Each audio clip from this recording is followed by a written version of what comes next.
Bigger than the next person, we want to look better than the next person, but we don't really want to put in the teamwork and effort to help each other build. If you make money, I want to see you make money. So guess what? You got something good, I'm going to promote that. The only reason I'm not going to promote you is if you ain't got no services that benefit me or your services is lacking. And that ain't got nothing to do with black people. Anybody who provides any services is lacking. When we psychologically feel like all other races are better than us, we got to get away from that. Because if you really look at the history, right? And this is a powerful book right here. And if you guys ever get a chance to go get it, I advise you to get it. I advise you to even get with your teenagers, the youth, and just read some of this stuff in here, right? So it's 100 amazing facts about the Negro. When you get down into dissecting this book, you'll start to realize that civilization won't be nothing without us. Everything that is created on this earth is because of us. They even talk about Beethoven. How many white people talk about Beethoven all the time, right? Beethoven is a mulatto. He's mixed. He's a black dude. They call him Black Spaniard. So this is information that our youth don't even know, but we have to take the time to sit back and realize and empower them, because when you look at all the individuals that are doing great things out here, they're empowered by facts. And we need that.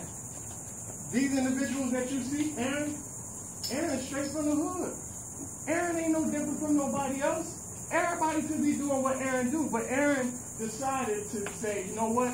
I want to make a difference. Without Aaron, I wouldn't even meet none of you brothers right now.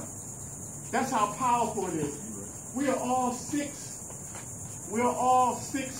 spaces away from connecting with anybody we want to meet in this world. But the thing about it is we separate ourselves from each other because of what?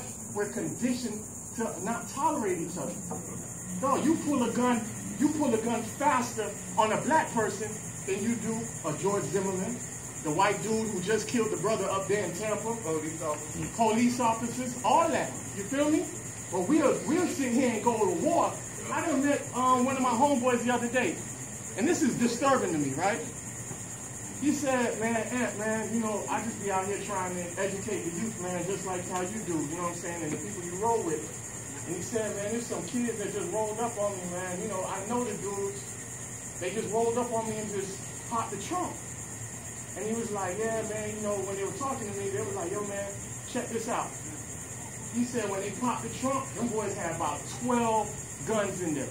5 choppers, 4 5s, everything. So he said to them, man, why y'all rolling like this, man? What's good?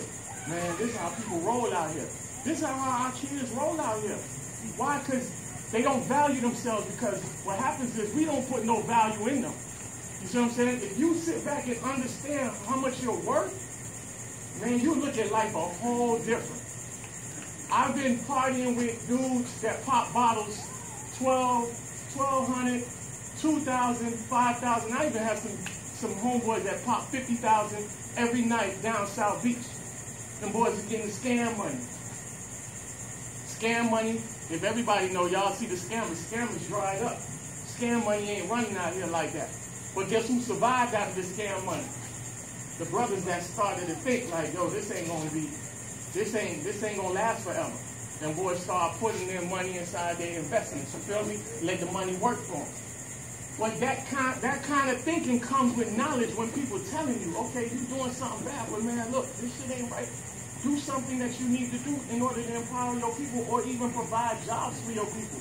Because when I sit back and I talk about this, see, this goes back to history. We need to talk real stuff to the youth. Because y'all, a lot of people, we pacify the youth with churches, with rhetoric that we hear from other communities, and not talk to them like real talk. Drug dealers. We'll sit here and talk negative about drug dealers, right? We can talk negative about the drug dealers now, but you can't really talk negative about the drug dealers back in the day, because guess what? Those drug dealers back in the day were financing all the black businesses that y'all see today. But we're not telling them that.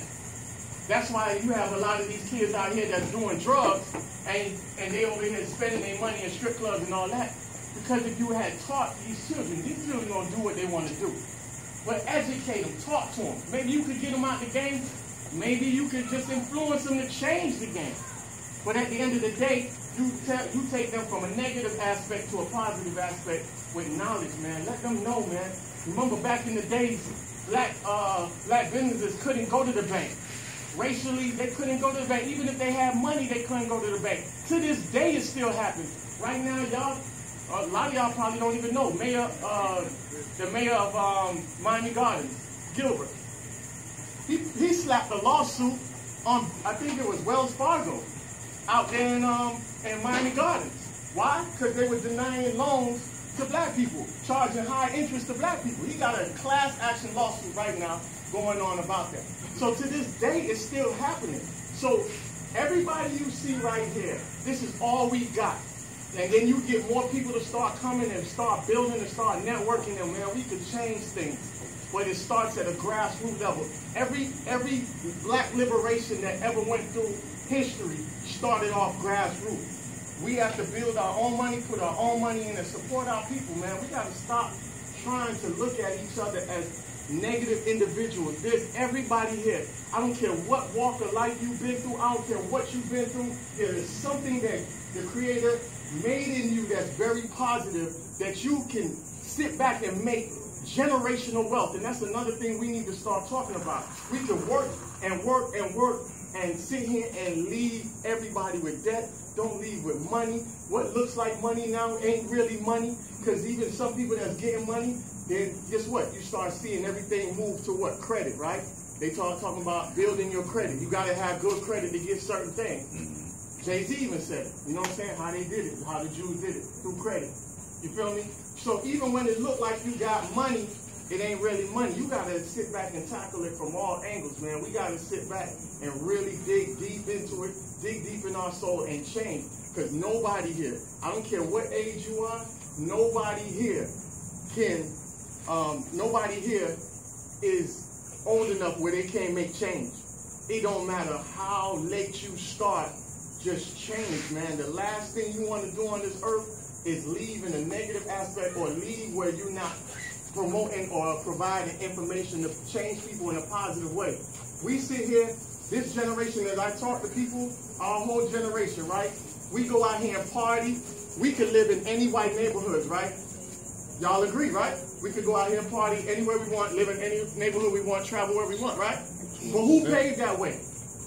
It was people that sat back that didn't have the opportunity to party, didn't have the opportunity to do that, didn't have the choice to marry whoever they wanted to marry. Everything was just segregated, and it was all about us. And they had to fight through that. So basically, when you look at it, you're starting to build a path that your ancestors didn't complete. Don't think that this is living. This ain't living. If you really dig deep into the facts, and that's why I say get back with these youth. If you really look deep in the facts, and I know a lot of y'all not going to agree with me because a lot of y'all might not dig into the facts, but we're living worse than our ancestors are living right now. We're living worse than our ancestors right now. That money seems good, it seems like the little freedom you have, but we're living worse. And that type of naiveness and that blinded by information is why gentrification is uprooting us. We're getting moved like cattle. What's the number one thing that's good with cattle? Moving and getting slaughtered. That's exactly what we're doing. Moving around and getting slaughtered in the process. We got to sit back and start to build a foundation in our neighborhoods. We got to start making sure that we're not out here trying to pay rent to live in a dang apartment building for the rest of our lives. We can't pass down an apartment unit to our children. And the minute you don't sit back and pay that rent, you out. You're evicted. Start building yourself up to get houses. I don't care if you got to go to Port St. Lucie. I'm looking at property in Port St. Lucie. I got property right now overseas in Jamaica. I'm looking at property in Costa Rica. Stop trying to be just grounded to here. Start thinking in a bigger frame. Start leaving things for your children. If you can't afford stuff over here, guess what? Overseas, they got a lot of cheap places. Maybe you can leave a beachfront from your children over in Costa Rica. Everything pop off. They got a passport. Fly them over there. People in the island live better than us, and we have more money than them. How is that? A lot of people don't know that because a lot of people don't travel, especially black people. We don't travel like that. One thing I do like is you guys get a chance to go on Facebook is the Black Travel Group. I think that's a great thing. We share, a lot of black people share information with black people, the do's and the don'ts, and how to travel for free now. Let me tell you something, with the kids, man, and I love what everybody that I affiliate with when they take the children outside of the city limits. There's children that haven't even been outside of our city limits, and that's sad. That's sad because we spend so much money in the clubs, we spend so much money on outfits. Man, you guys don't understand how cheap it is just to take your family overseas, man. You spend less going to travel overseas than you do spending in that club or spending on these expensive outfits. Man, when you take 50%, 52% of the children that go outside of their city limits and see things that they never seen before, end up becoming more successful than they were if they stayed within their own realm. When you open up your minds and you see things, you think different. When you think different, your brain starts working. That's when creativity comes in. That's when thoughts come in of, how can I be better? And that's why you see a lot of children that go and expand beyond their limits. They end up being successful because they think. Because I even experienced that when I was fortunate for my parents to travel at a young age. And when I seen different things, I was like, damn, this opened up my mind.